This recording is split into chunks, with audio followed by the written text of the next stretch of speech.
Goody, goody, goody, everyone! This is Dayhawk bringing to you my take, my review of Kamen Rider Revice episode 43, which I came out of it, a little bit confused, a little bit irritated, and I'll tell you all about it at the tail end of this recap slash review. I have a lot of questions. But let's get started with this recap. Giff arrives and summons his demon army. Ikki, Vice, and the rest of the family are surrounded. Next thing you know, Hikaru flies in to provide interference, and Ikki and Vice rescues everybody else. Except for Daiji. Daiji escaped a short minute after, Giff, shot his energy beam between him and Sakura and Ikki. So Ikki and Vice escapes, and Hikaru pretty much bombed the demon army, and he notices Akaishi's dead body, and he flies away. Next thing you know, Giff resurrects Akaishi, and Akaishi thanks him for being resurrected, and he will do all he can to continue with the plan. Unfortunately, even though Giff is not talking, he can't be able to talk except for a couple of runts and roars. He's like, yeah, this is the last favor. You're done. You had your shot. Adios. And he leaves. And Akaishi is on his knees screaming his name. Yeah. That's what happened. And which leads me to one of my questions. Why did you resurrect a guy only to tell him, hey, you no longer work for me anymore? Humanity lost his shot now. I gave you a shot to convince him. And it's been decades, dude. Decades. You're done. Goodbye. Yeah, it's weird. I wouldn't resurrect a fallen ally because he failed to perform his mission after how many years? Yeah. And so back to the happy spa where Ikki tells his mom and everybody else that Papa is okay. He's at the hospital. He's doing well. And Ikki is assuring that his actions, his words have reached Daiji. He's very hopeful. And here's another question that kind of made me think and be like, wait, that doesn't make any sense. Vice mentions that, do you think that Daiji feels guilty for killing Kagero? And I'm like, wait a minute. What? And going back to that episode where Holy Wing debuted, I'm like, wait a minute, it doesn't make any sense. Well, I will explain further at the end. And then Mama-san mentioned they're gonna make, their famous, not really a famous meal, but like, what's it called? The sukiyakai pot. The same meal they had where Daiji was promoted into Phoenix and all that stuff. But when Mama-san mentioned that, Ikki was like trying to remember trying to remember what it was, but you can see his memory disappearing. And Vice is like, uh-oh. Yeah. So fast forward a little bit, Vice is like, dude, your memory is is depleting. Do you regret making this contract with me? But here's the thing, he made the contract when he was a kid. I mean, yeah, I needed to mention that. And Ikki, the same thing. Like, look, I get what's happening with me, but we had to push forward because we're the only ones who are capable of destroying this demon god. We're the only ones. We have no choice. Besides, I have you and the rest of the family to make me remember. So I'm gonna be okay. I'm gonna be in good hands. So, and Revice is it's a little worried. And then speaking of Daiji Skywalker, he is a lost puppy. He doesn't know what to do. He is lost. And then Hirumi comes in and just say, we're waiting for you. And Daiji is like, what should I do? I'm lost. And Hirumi's like, I wish I can help you, but only you can make the choice, but I'm here when you manage to reach the right choice, and he leaves, so Daiji is lost. Now here is the part where we go to the weekend base. Dr. Karazaki knows that his life is at an end, so he pretty much had his final words to the weekend, Ikki, and to his son George, which leads to this shocking revelation. Apparently, Dr. Karazaki planted his own inner demon into his own son. Why? Because apparently he was afraid that he was going to die during the encounter he had with Vale. He was afraid that he will never return, and he figured, well, maybe I can transfer my demon to my son, as maybe still have some kind of connection. Maybe I'll be immortal because of my demon being transferred. And I was confused because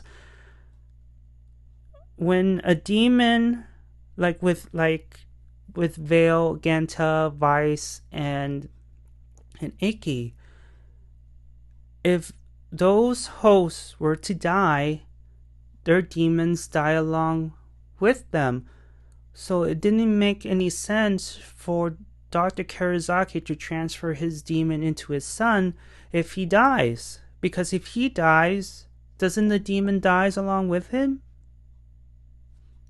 Or unless his demon is able to, give him a new lease of life. It's just that's the part that I got confused as well. I'm like, okay. And when George hears this, he's like, what the hell? He's shocked and he ends up leaving. And I don't blame him. And just when those two were finally repairing that bridge, this happens? Really?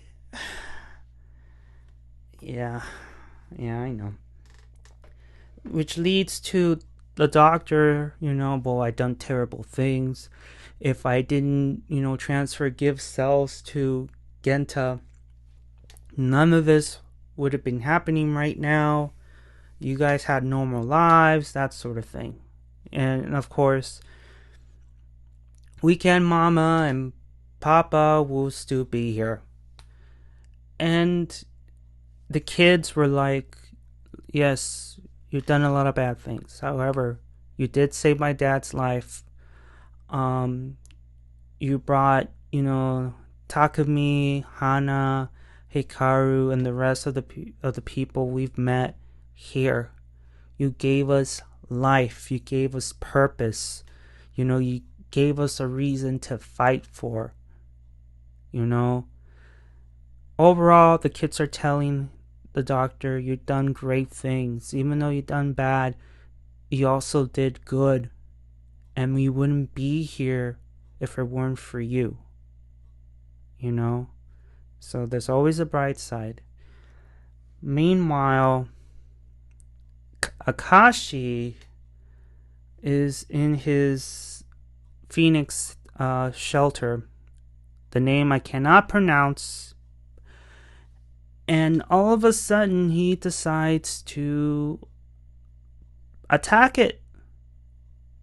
And when Ikki and the others burst in, Ikki's like, "What the hell?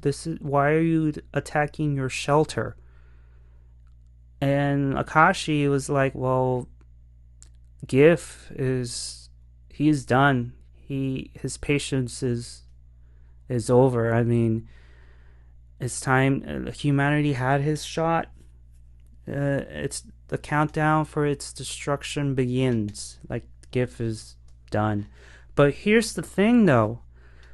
Giff, say you just have those people saved in the Phoenix shelter to be your followers, and then kill the rest of the world. I just say, like, well, here's the small group of people we've forced them to join or whatever. We'll save them. The rest, they can die. But Giff is like, no, we had to destroy everyone. So, okay.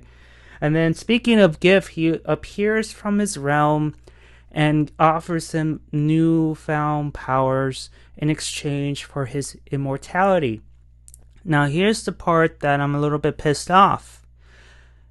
His form is all red. And I'm like, wait a minute, come on.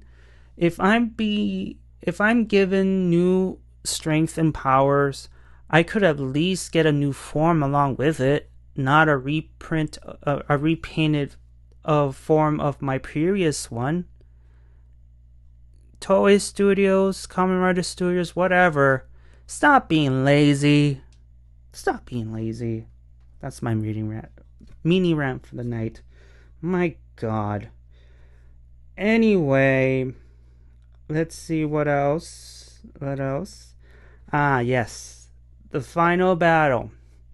So the weekend kids went to deal with Akaishi Palpatine while Ikki and Vice deals with Giff.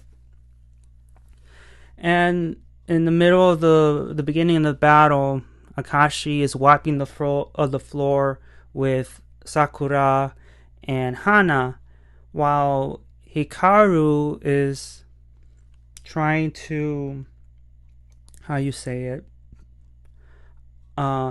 He is stamping himself with a couple of V stamps. And mind you, Hikaru was training for this moment. And he needed time to, really to prepare and power up. So Hana and Sakura was providing interference. All the while, Ikki and Vice were doing well against Giff, but Ikki was like, wait a minute, something's off. This is too easy. Giff is up to something. We don't know what it is yet. Daiji appears, and then he was talking to Hirumi, and Hirumi's like, have you made your choice? And he said, yeah, I made my choice. And he pretty much said, like, before that, Hirumi said, did you understand your father's words? And he said, yeah, but I'm not my dad. My demon is dead. And in other words, he took his father's words, his actions, and he misinterpreted it. And he's like, well, there's no turning back now. And he apparently is rejoining with Giff and Akaishi. So he transforms, he easily deals with the bootleg riders. And all the while, the others are fighting. Now we fast forward to Hikaru. He managed to stamp every one of his. He powered up. That's what I'm trying to say. He powered up, and CGI wise, again, it sucks. With all the money that they have, they could at least improve on their CGI, but okay. Another mini rant.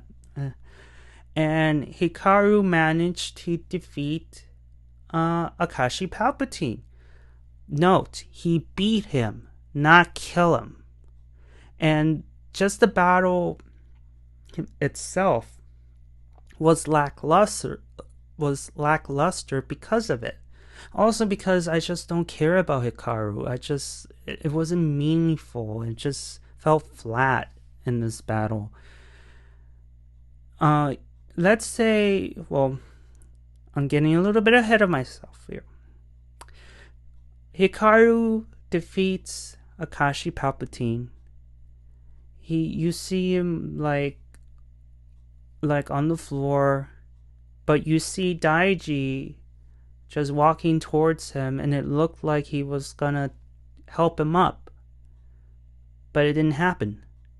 Instead, he got shot, and Akaishi wasn't mad or surprised at all to me, because he was like, it was not bad at all. He approved of that, final blow, and named him the Holy One, the Holy Champion, and Daiji was like, you're not the one to help humanity. And it seems so. He agreed, and he just goes away. And then Daiji turns around, talks to Giff, says, hey, let's form a contract. And that's the end. Now, a little bit of rewind. When Daiji appeared, Akaishi said, hey, I'm glad you're here. He's my successor. My question was, at the time, did he knew that he was going to die by the hands of Daiji? And maybe I'm how do you say it?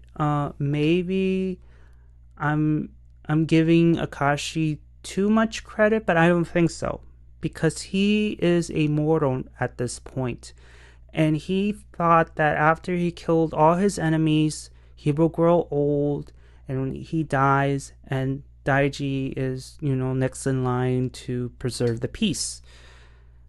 So I figured nail on the head, but regardless if he knew or not, it's apparent now that Daiji is Akaishi's successor, Daiji Skywalker became Darth Daiji now.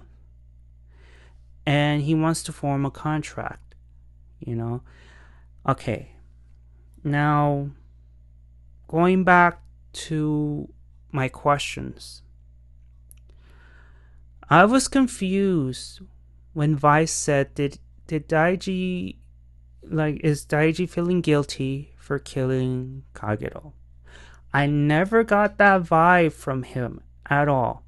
Mind you, when you go back to the episode where Holy Wing was debuted and we had that final matchup between Kagero and Daiji, remember what George said.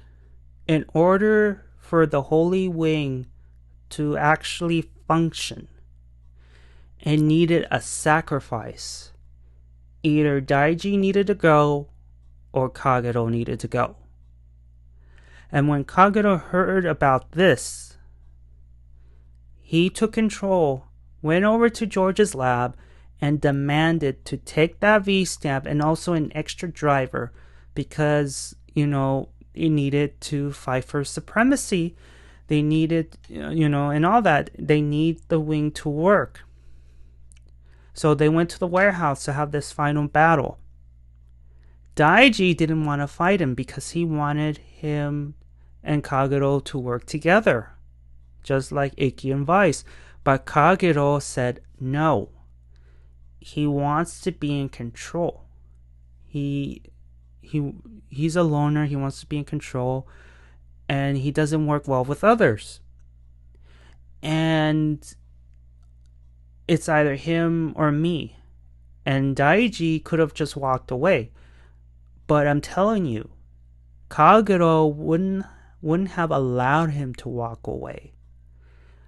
So Daiji had no choice but to fight him, and the result, we all know is the result.